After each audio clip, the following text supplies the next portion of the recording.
닥터 둠 이러면 여러분도 잘 아시는 누리엘 루빈이 미국의 뉴욕대학교 명예교수를 말합니다.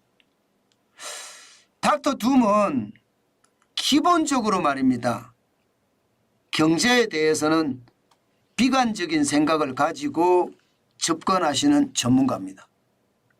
그런데 누리엘 루빈이 교수가 이번에 말입니다. 또다시 세계 경제에 대해서 굉장히 심각한 이야기를 했습니다.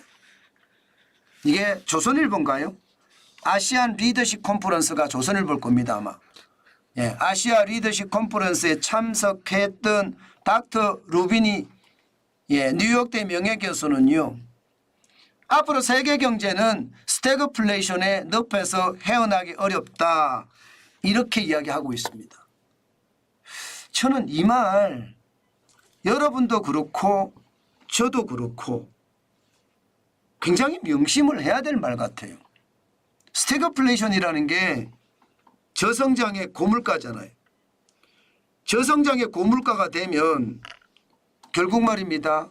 경기는 굉장히 어려워진다는 이야기인데 문제는 앞으로 세계 경제는 스태그플레이션의 늪에서 헤어나기 어렵다.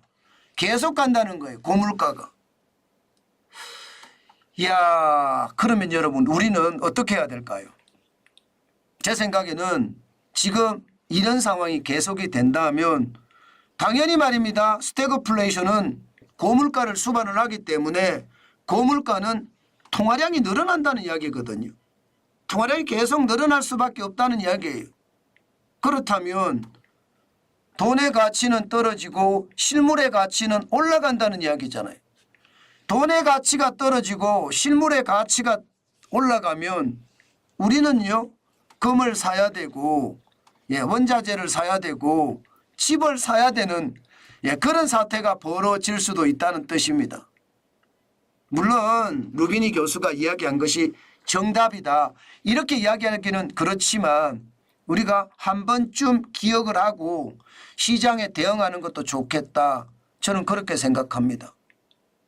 많은 분들이 저에게 이야기하기를 요즘 같을 때 어떻게 하면 좋으냐 하는 이야기를 하더라고요. 특히 집 사는 거 말입니다. 그래서 살 거냐 투자 목적이냐 제가 묻거든요. 살 거면 똑똑한 한 채 내가 사서 살 거면 말입니다.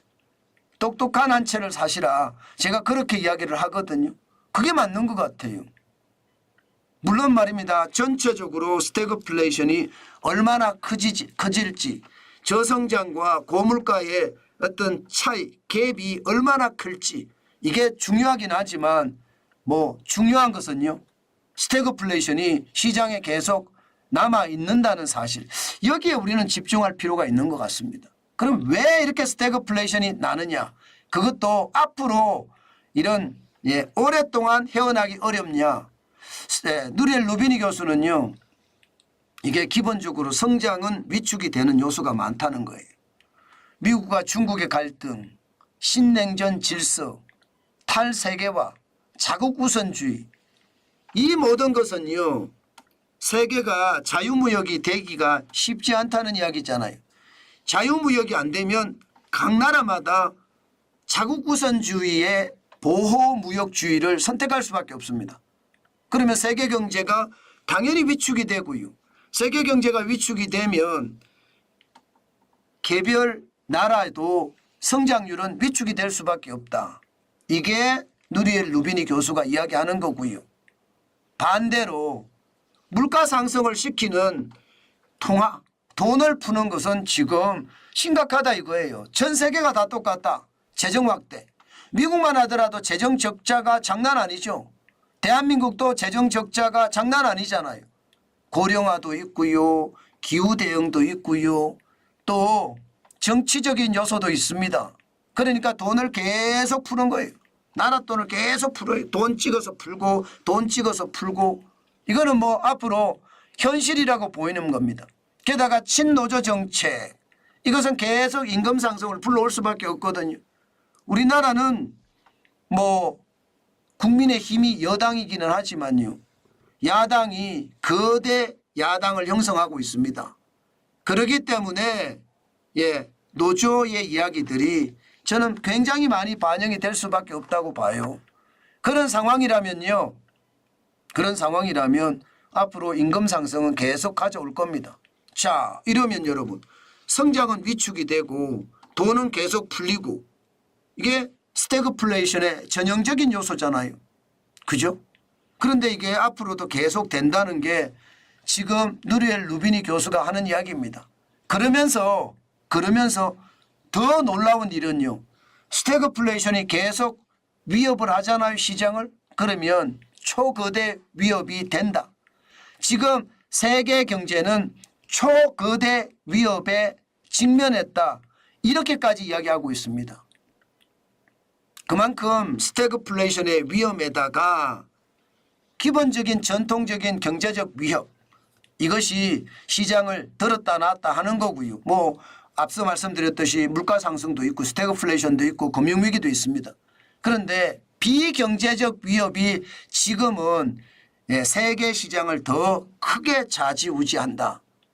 기본적으로는 지정학적 위기라고 해서 전쟁에 대한 위험성이 크고요. 전 세계적으로 저출생 고령화가 심각하고요. 여기에 기후 위기까지도 계속 일어나고 있는 상태. 뭐 코로나19 같은 전염병까지도 앞으로 더 커질 거라고 보죠. 이러니까 시장에는요. 초거대 위협이 굉장히 커진다는 겁니다.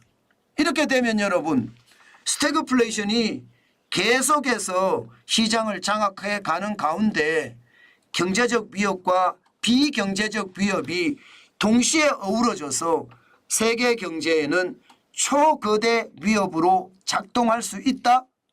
아니면 초거대 위협이 초거대 위험으로 뻥 하고 터질 수도 있다. 이렇게 지금 누리엘 루비니 교수는 경고하고 있는 겁니다. 사실 우리나라만 보더라도요. 물가가 안 잡혀요. 소비자 물가 안 잡히잖아요. 2022년 7월에 6.3%였는데 지금 2024년 4월이 2.9%예요. 2%가 기준이라고 이야기하는 이건 뭐 쉽지 않잖아요. 앞으로도 물가는 더 올라갈 요소만 많습니다.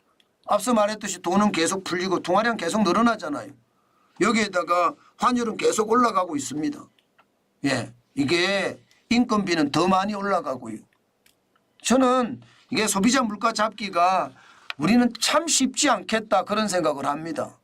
그러면 물가는 계속 올라가고 지금까지 성장률은 좋아요. 1.3%라고 이야기하지만 이 성장률도요. 제가 봐서는 시장이 어떤 전망했던 0.6% 저는 그 정도가 적당할 거라고 봅니다.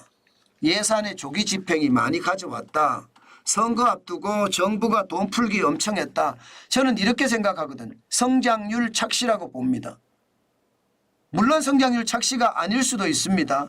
그렇지만 2분기 성장률이 만약에 1% 넘게 성장을 해낸다면 우리 경제가 본격적으로 회복한다고 이야기할 수 있습니다. 그러나 2분기 성장률이요. 이게 0점대를 지나서 마이너스까지 내려가면 이거는 성장률의 착시가 분명히 있다고도 생각해요. 그런 차원에서 보면 말입니다. 성장률은 더디고 물가는 안 떨어지고 결국은 누리엘 루비니 교수가 이야기하는 스태그플레이션의 위험 우리나라도 갖고 있는 거죠. 미국도 마찬가지입니다. 미국도 지금 소비자 물가는 3.5%고요. 1분기 성장률은 1.6%로 떨어졌거든요. 그런 것을 감안을 해보면 미국도 스태그플레이션의 위험에 노출되어 있다 이렇게 봐야 됩니다. 그런 상황을 감안을 해보면 지금 말입니다. 스태그플레이션은 우리가 한 번쯤 생각해 봐야 되는 요소예요. 이게 돈의 가치는 떨어지고 실물의 가치는 올라간다는 이야기 제가 계속 하고 있는데 그게 현실이 될 가능성이 높아요.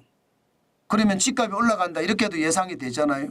그런데 집값의 문제는 이게 장기적으로 봤을 때는 세대수가 줄어듭니다. 때문에 똘똘한 한 채 쪽으로 방향을 트는 게 맞는 것 같고요. 금을 지금 사자니 사실 금은 너무 많이 올라갔거든요. 이거는 좀 더 고민을 해보면서 시장을 봐야 되겠다. 그 말씀 제가 드리겠습니다. 정환진 TV를 보시면서 앞으로도 우리가 차분하게 챙겨보시자고요. 그러면 우리가 어디에 투자해야 될지 아마 정확하게 알 겁니다.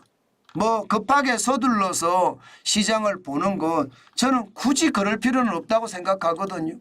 천천히 시장을 관조하면서 정환진 TV에 정환진하고 함께 이렇게 분석하고 쫓아가면 저는 좋은 결과들 올 수 있다고 봅니다.